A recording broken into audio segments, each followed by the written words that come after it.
नमस्कार, बहुत स्वागत है आपका देश न्यूज में और मैं हूं आपके साथ मनीष कुमार। आप देख रहे हैं मेरा खास कार्यक्रम प्रेस वार्ता। साथियों, प्रेस वार्ता के खास कार्यक्रम में हम आपको बताते हैं देश और दुनिया की तमाम बड़ी खबरें जो अखबार की दुनिया में खास हेडलाइंस बनी, टेलीविजन की दुनिया में बहस का हिस्सा बनी, सोशल मीडिया पर ट्रेंडिंग में रही और उन खबरों से आपका वास्ता क्या है।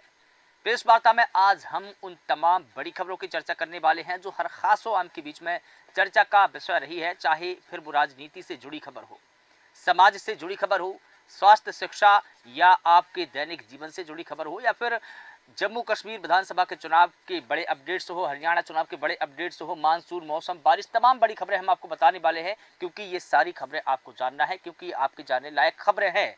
इन तमाम बड़ी खबरों को लेकर हमारे साथ में कुछ मेहमान जुड़ गए हैं जिनका मैं परिचय करा देता हूं। उसके बाद में हम प्रेस वार्ता कार्यक्रम को शुरू करेंगे। लखनऊ से हमारे साथ में जुड़े हैं ज्ञानेश वर्मा जी, लखनऊ ब्यूरो, उत्तर प्रदेश की तमाम बड़ी खबरों को आपसे रूबरू कराएंगे। इसके अलावा उत्तराखंड से स्टेट ब्यूरो हेड महेश्वरी जी हमारे साथ में जुड़े हैं जो उत्तराखंड देवभूमि की तमाम बड़ी खबरें आपको बताने वाले हैं। छत्तीसगढ़ से स्थानीय संपादक सुनील रामदेव जी भी हमारे साथ में जुड़े हैं जो छत्तीसगढ़ से जुड़ी तमाम बड़ी खबरें आप सभी दर्शकों को बताएंगे। तो सबसे पहले सुनील रामदेव जी, मैं आप ही का रुख कर लेता हूं। छत्तीसगढ़ की बड़ी खबरें कौन सी है जो आज अखबारों की दुनिया में खास हेडलाइंस बनी हैं, उनके मायने क्या है और क्यों? मनीष, आज से देश भर में गणेश चतुर्थी का पर्व शुरू हो रहा है। आप देख सकते हैं कि हमारी जो सांस्कृतिक विरासत है और जिस तरह से हमारी संस्कृति रही है उसको गणेश उत्सव के माध्यम से सहेजने का कार्य देश भर में होता है और इस त्योहार की रंगत आज से शुरू हो रही है। तो एक बड़ी तादाद में छत्तीसगढ़ में, क्योंकि हिंदी भाषी लोग हैं और धार्मिक रूप से वे बड़े समृद्ध हैं, गणेश चतुर्थी का पर्व की छटा अभी से दिखाई देने लगी है। तमाम पंडालों में रौनक दिखाई दे रही है। कल देर रात से ही प्रतिमाओं को लाने ले जाने का कार्य हम देखा जा रहा था। बारिश के बावजूद भी जो भक्त हैं उनके उत्साह में कोई कमी नहीं देखी जा रही है और इस पर्व की शुरुआत हो गई। इसके साथ ही हमारी सांस्कृतिक धरोहर समझने के लिए संयुक्त मध्य प्रदेश के दौर से मनीष एक कार्यक्रम मनाया जाता है, चक्रधर समारोह। ये बड़ा गरिमापूर्ण कार्यक्रम होता है जो हमारी कला को, लोक कला को, हमारी विविध कला को एक बड़ा मंच प्रदान करता है कलाकारों को। आज इस कार्यक्रम की शुरुआत 39वें चक्रधर समारोह की शुरुआत रायगढ़ से हो रही है। प्रसिद्ध नृत्यांगना और अपने समय की सुपरस्टार रह चुकी हेमा मालिनी के डांस से इसके उनके जो नृत्य हैं कृष्ण रासलीला पे आधारित, उससे इसकी शुरुआत हो रही है। तो पूरा छत्तीसगढ़ इस समय त्योहार की रंगत में डूबा हुआ दिखाई दे रहा है। एक खबर और है हमारे यात्रियों के लिए जो रेलवे में सफर करते हैं और टूरिस्ट हैं, तो दुर्ग से विशाखापट्टनम तक वंदे भारत ट्रेन की शुरुआत हो रही है। 15 सितंबर से इसका पहला रफ्तार बनेगी, ये पटरी पर दौड़ने लगेगी। और खास बात यह है कि इस ट्रेन में हवाई जहाज जैसी सुविधाएं जुटाई गई हैं और गर्म पानी, ठंडा पानी, जो भी चाहिए आप, तमाम जो दैनिक उपयोग की चीजें हैं यात्रियों के लिए इस ट्रेन में मुहैया कराई गई है। बेहतर खाना दिया जा रहा है। आईआरसीटीसी की ओर से कैटरिंग की जो उत्तम व्यवस्था की गई है, मतलब आपको वर्ल्ड क्लास फूड इसमें अवेलेबल होगा। ये ट्रेन से विशाखापट्टनम और दुर्ग के बीच की दूरी कम से कम 4 से 5 घंटे की कम हो जाएगी। मात्र 8 घंटे में आप सफर तय कर सकेंगे। एक बड़ी खबर मनीष आ रही है दुर्ग से। दुर्ग डीपीएस का मामला पिछले 2 माह से डीपीएस, दिल्ली पब्लिक स्कूल, ये बड़ा ब्रांडेड स्कूल है, हम बता चुके हैं अपने दर्शकों को। यहाँ से एक बच्चे के साथ अमानवीय घटना की जानकारी सामने आई थी। बाद में एक बड़ा आंदोलन भी छिड़ा। 5000 से ज्यादा लोग सड़कों पर उतरे कि ये जो एक दरिंदा स्कूल में है जिसने एक अमानवीय घटना को अंजाम दिया था बच्ची के साथ। एक मेडिकल रिपोर्ट के बाद हम ये कह रहे हैं, उसके बाद जो ये यहाँ पर देखा गया पेरेंट्स और स्कूल मैनेजमेंट के बीच तनाव, इसमें एफआईआर तो दर्ज हो गई है स्कूल प्रशासन के खिलाफ में, अज्ञात के खिलाफ दुष्कर्म की एफआईआर दर्ज हुई है। लेकिन अब जो पीड़िता है उनके अभिभावक अब इस बात से मायूस हैं और वो अपनी बच्ची का टीसी मांग रहे हैं कि ऐसी घटना स्कूल प्रशासन में हुई, समय रहते इन्होंने कदम नहीं उठाए, अब वो अपने बच्चे की टीसी इस स्कूल में नहीं पढ़ाना चाहते।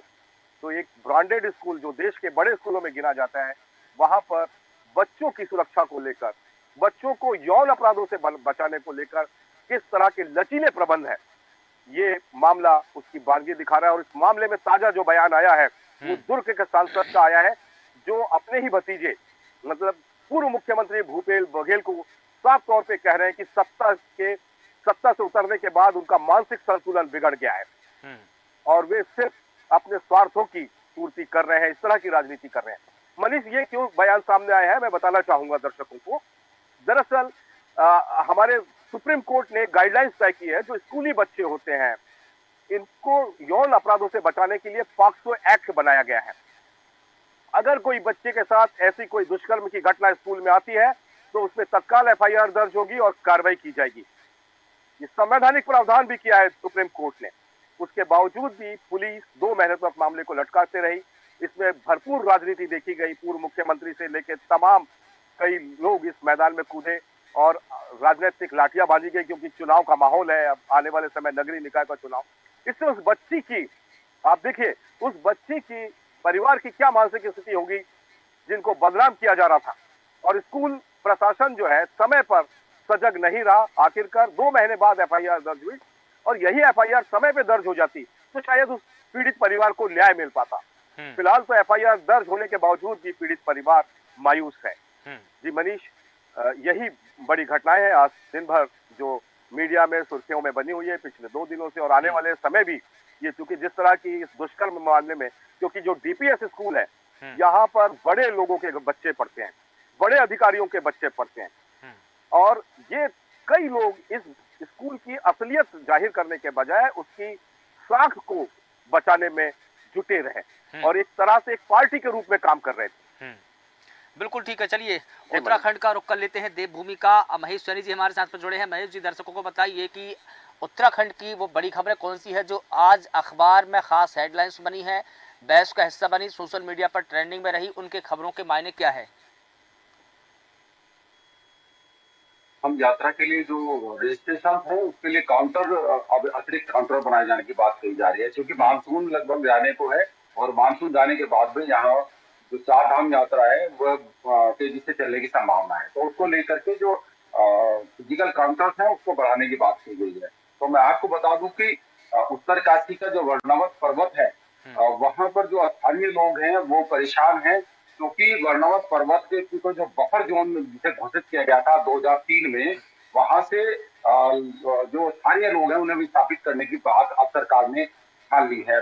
वहां से अब वो लोग, यानी कि 2003 21 साल बाद अब वहां से लगभग जो परिवारों की संख्या अभी एडजस्ट नहीं है, लेकिन ये माना जा रहा है कि लगभग 18% लोग वहां से माइग्रेट करने पड़ेंगे, वहां से विस्थापित करने पड़ेंगे।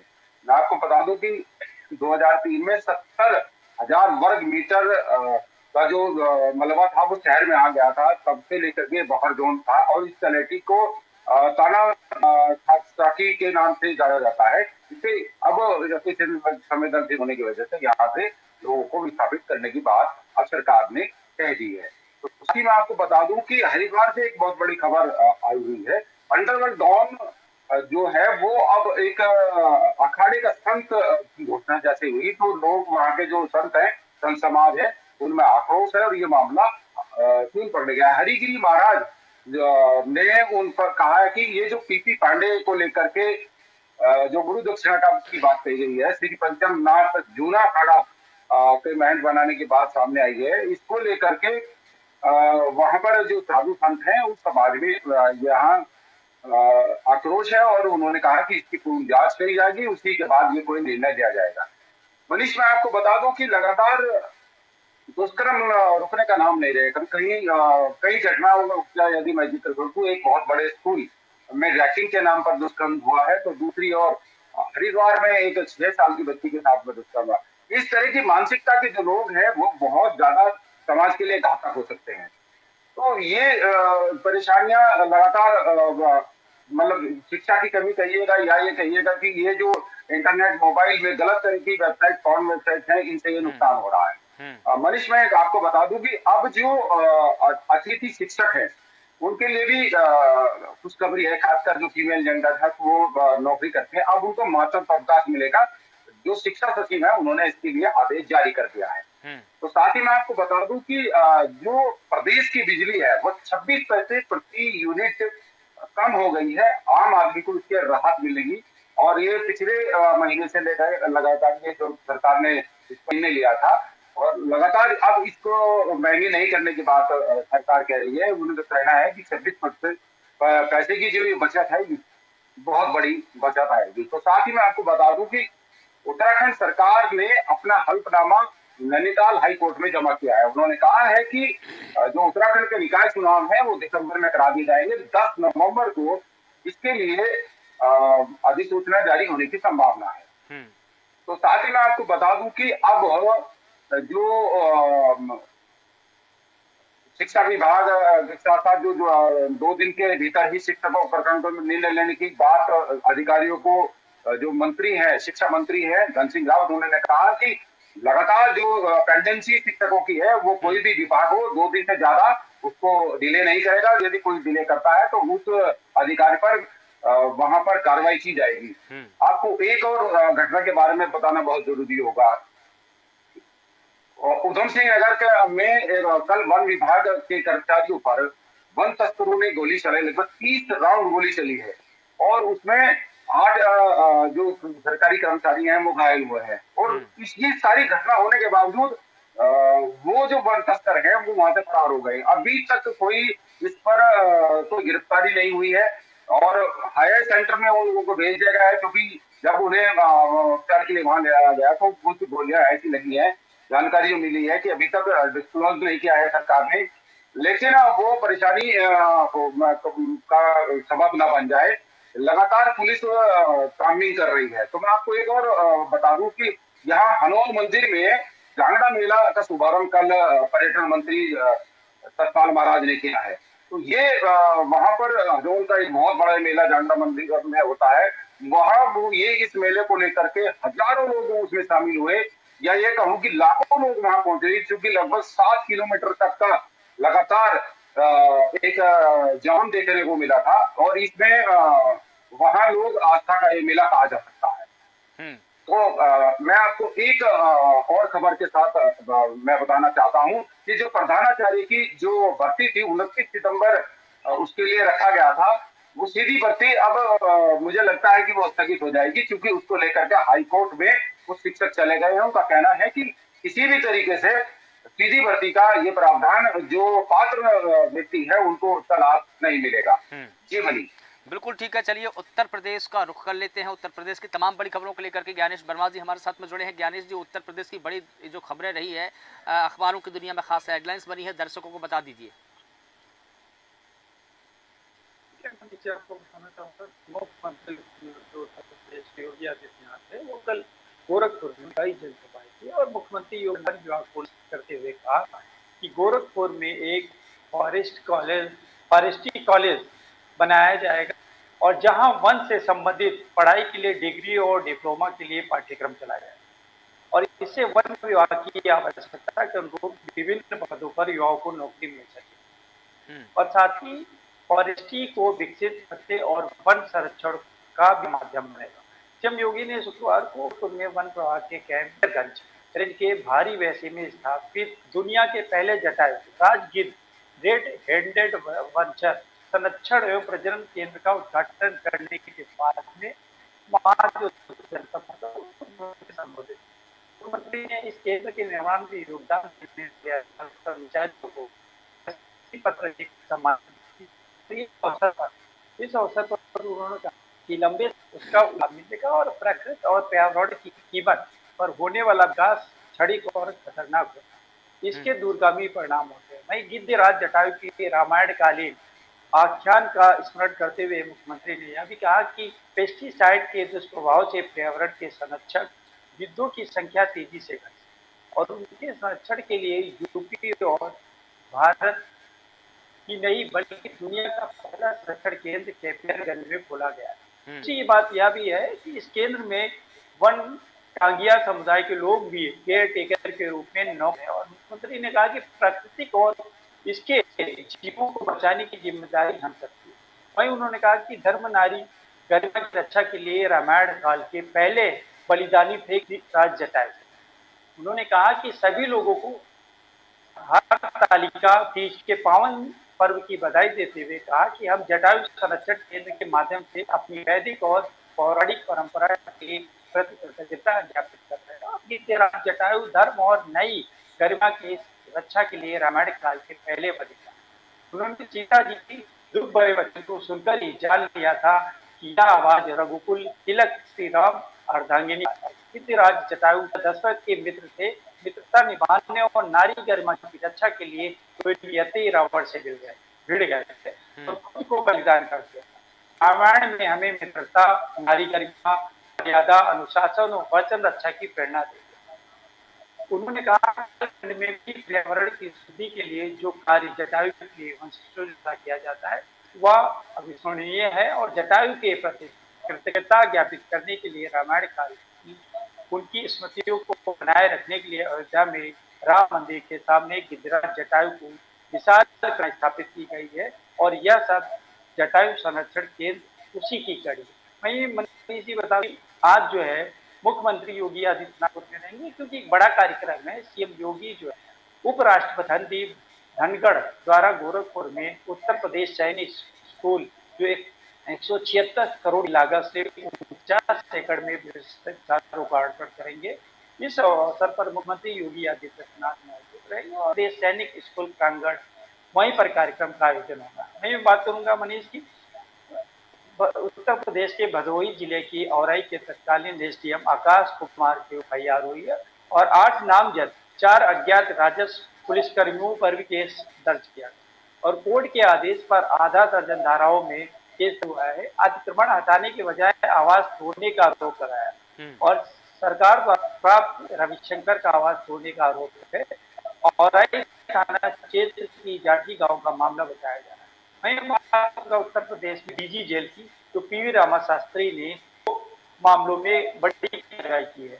एक हमीरपुर के जेल अधीक्षक गोविंद लाल को हटाया गया है वहां से और बंदी की आत्मरक्षा के मामले में लापरवाही बरतने का आरोप पर कार्रवाई हुई है। वहीं जेल अधीक्षक गोविंद लाल को जेल मुख्यालय से अटैच कर दिया गया और हरदोई जेल से भागे बंदी के मामले में कार्रवाई की गई। हरदोई के जेलर विजय कुमार को भी सस्पेंड किया गया।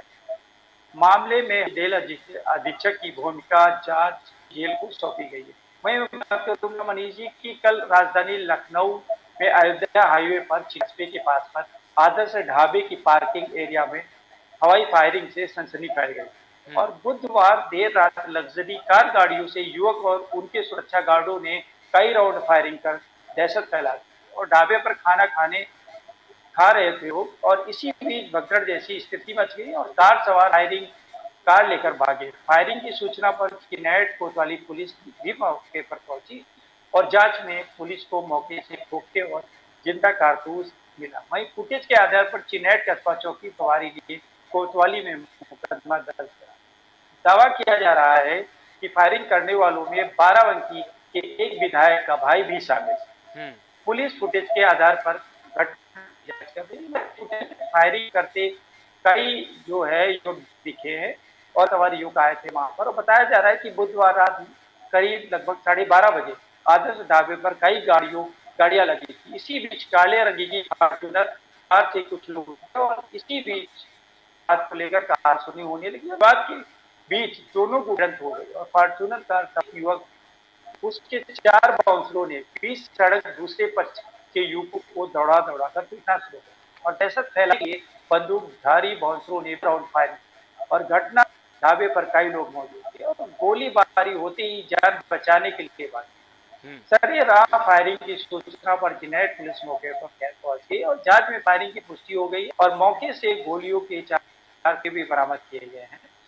और एडीसीपी पूर्वी पंकज कुमार सिंह ने बताया कि सीसी फुटेज में कुछ लोग फायरिंग करते थे, इनकी पहचान की जा रही है और चिनैट चौकी इंचार्ज प्रमोद कुमार की तरह पर मुकदमा दर्ज कर लिया गया है। ठीक है। 7 सीएल एक्ट की धारा में मुकदमा दर्ज किया गया। वहीं मनीष जी में बात करना चाहूंगा कि कल योगी आदित्यनाथ ने एक भाजपा के सदस्यों का अभियान राष्ट्रवादी मिशन जुड़कर गौरव की अनुभूति करेंगे। सीएम योगी आदित्यनाथ ने कहा, मुख्यमंत्री योगी आदित्यनाथ ने कहा कि भारतीय जनता पार्टी राष्ट्रीय सदस्यता अभियान 2024 एक राष्ट्रवादी मिशन और राष्ट्र के प्रति प्रेम करने वाले मूल्यों और सिद्धांतों के साथ चलने वाले हर व्यक्ति को भाजपा की सदस्यता ग्रहण कर।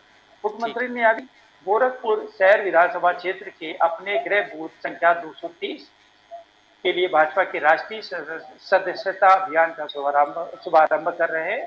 सीएम योगी आदित्यनाथ का बूथ समिति के सदस्य कार्यकर्ता भी हैं और गोरखनाथ मंदिर में आयोजित सदस्यता शुभारंभ कार्यक्रम में मुख्यमंत्री उपस्थित रहे और लोगों ने टोल फ्री नंबर की जानकारी दी और साथ ही उन्हें पार्टी की डिजिटल साधारण सदस्यता दिलाई। सीएम ने यह भी कहा कि राष्ट्रीय स्तर पर इस सदस्यता अभियान का शुभारंभ 1 सितंबर को बिल्कुल बिल्कुल की सदस्यता जो है वो कहीं न कहीं ये जो है अभियान चला। भाजपा के कार्यकर्ताओं के साथ ही पार्टी के राष्ट्रवादी मिशन से जुड़ने के इच्छुक लोग भी इसका हिस्सा बनते हैं। मुख्यमंत्री ने कहा कि भाजपा की सबसे बड़ी राजनीतिक पार्टी है। यह देश के अंदर राष्ट्रवादी मूल्यों और सिद्धांतों पर चलने वाली एकमात्र दल है। उन्होंने बूथ पर बनाए भाजपा के अधिक से अधिक। उन्होंने यह भी कहा कि जहां मतदान करने का उन्हें व राष्ट्रवादी विचारों सहयोग से भाजपा हमेशा विजयी होती जाती है। सभी बूथ कार्यकर्ताओं का प्रयास होना चाहिए कि बूथ पर अधिक से अधिक लोग भाजपा के सदस्य बने और इसी लक्ष्य को लेकर वह लोगों के बीच संवाद करने। ठीक है गणेश जी, वक्त भी हो चला है, तो आप सभी का बहुत शुक्रिया प्रेस वार्ता के खास कार्यक्रम में जुड़ने के लिए और देश और दुनिया की तमाम बड़ी खबरें बताने के लिए। तो बता दें कि साथियों, प्रेस वार्ता के खास कार्यक्रम में आज हमने देश और दुनिया की तमाम राज्यों की बड़ी खबरें जानी। कल इसी वक्त फिर होगी मुलाकात, तब तक आप लगातार बने रहिए देश न्यूज़ के साथ। नमस्कार।